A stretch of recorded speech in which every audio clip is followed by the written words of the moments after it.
ये मैं नहीं कह रहा हूँ, ये कांग्रेस के अब स्वर्गीय श्री राजीव गांधी जी जब प्रधानमंत्री थे, वो संसद में खड़े होकर के इस बात को कहे थे कि हम 1 रुपया अगर किसी गरीब के लिए, किसी किसान के लिए, किसी मजदूर के लिए, किसी विकास कार्य के लिए भेजते हैं तो 15 पैसा पहुंचता है। अभी मैं वो हिसाब जोड़ रहा था, जब लखनऊ से प्रयागराज के लिए चला तो लगभग 68 लाख करोड़ रुपया, अगर जितने बजट आए हैं उसमें जो चोरी की गई है, जो भ्रष्टाचार किया गया है कांग्रेस के समय में, वो 68 लाख करोड़ से अधिक होता है। तो चोरी और सीनाजोरी, भ्रष्टाचार के दलदल में जो डूबे हुए हैं उन्हें गरीब कल्याण नहीं दिखाई देगा।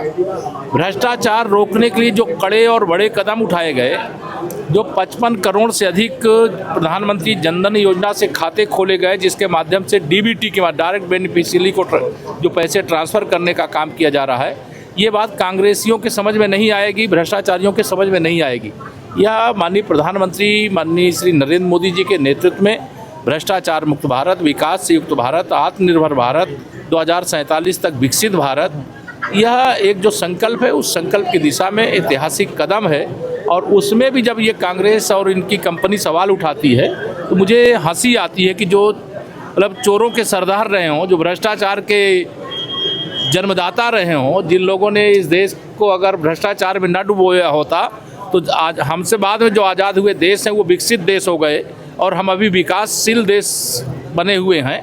तो आज जब विकसित भारत बनने की ओर अग्रसर है तो इनको भ्रष्टाचार युक्त भारत चाहिए, तो भ्रष्टाचार युक्त भारत तो भारत की जनता नहीं चाहती। अच्छा, अगर बात करें तो एबीवीपी पर जिस तरह से लाठीचार्ज हुआ था, सरकार ने एक्शन भी लिया, लेकिन ओम प्रकाश राजभर के खिलाफ जो है एबीवीपी कार्यकर्ता आज भी प्रदर्शन कर रहे हैं। देखिए, जो अखिल भारतीय विद्यार्थी परिषद, हम लोग भी छात्र के रूप में विद्यार्थी परिषद के कार्यकर्ता के नाते काम किए हैं। एक राष्ट्रवादी, एक विचारधारा से जुड़ा हुआ और छात्रों के हित में निरंतर संघर्ष करने वाला संगठन है। उसमें जिन लोगों ने जाति की थी, जांच करने के बाद रिपोर्ट आई है, रिपोर्ट के बाद उनके खिलाफ कार्रवाई हुई है। और विद्यार्थी परिषद का क्या कार्यक्रम है, कैसा कार्यक्रम है, वो मुझे जानकारी नहीं। बच्चों के साथ पुलिस ने जाति की थी, जांच हुई और जो दोषी थे उनके खिलाफ कार्रवाई करने के लिए हम लोगों ने कहा था और कड़ी कार्रवाई की गई। बिहार का चुनाव अब सामने है, वहाँ पर सभी दलों ने ताकत झोंक रखी है, क्या कहेंगे बिहार के चुनाव को? बिहार के चुनाव में श्री नीतीश कुमार जी के नेतृत्व में एक तरफा भारतीय जनता पार्टी गठबंधन, एनडीए गठबंधन विजय की ओर बढ़ रहा है। राष्ट्रीय जनता दल, कांग्रेस एंड कंपनी वहाँ चारों खाने चित हो चुकी है। चुनाव से पहले ही उनके जितने मुद्दे थे उन मुद्दों की हवा निकल चुकी है। वहाँ की जनता जान चुकी है कि एक गरीब माँ बाप के बेटे की ताकत, बढ़ती हुई ताकत को देख करके उनको प्रधानमंत्री के पद से हटाने के लिए इन लोगों ने साजिश किया।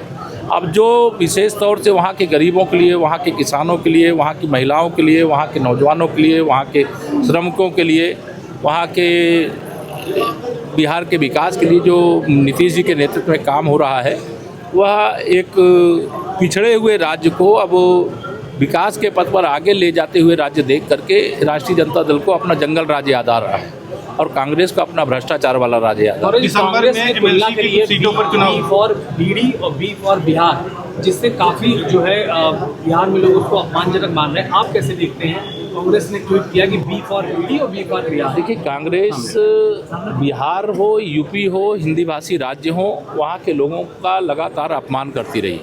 अभी जो श्री राहुल गांधी जी और तेजस्वी यादव जी ने यात्रा निकाली थी बिहार के अंदर, उस यात्रा में उन लोगों को बुलाया जिन लोगों के बारे में अपमान भरे शब्द, चाहे वो दक्षिण भारत में कांग्रेस के मुख्यमंत्री रेवंत रेड्डी जी हों, चाहे तेलंगाना के मुख्यमंत्री रहे हों, इन लोगों ने सदैव अपमानजनक भाषा का प्रयोग बिहार और यूपी के लोगों के लिए किया था।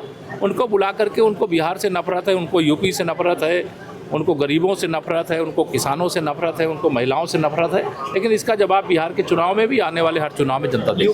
दिसंबर में बाढ़ कई जिलों में है। बाढ़ के संकट से निपटने की मजबूत तैयारियां हैं, सबको मदद की जा रही है। जहां जहां ज़रूरत है सरकार और प्रशासन और एनडीआरएफ, एसडीआरएफ तैयार खड़ा। दिसंबर में विधान परिषद की कुछ सीटों पर फिर से चुनाव होंगे, क्या तैयारी है पार्टी? जब होगा उसका विचार कर लेगी पार्टी।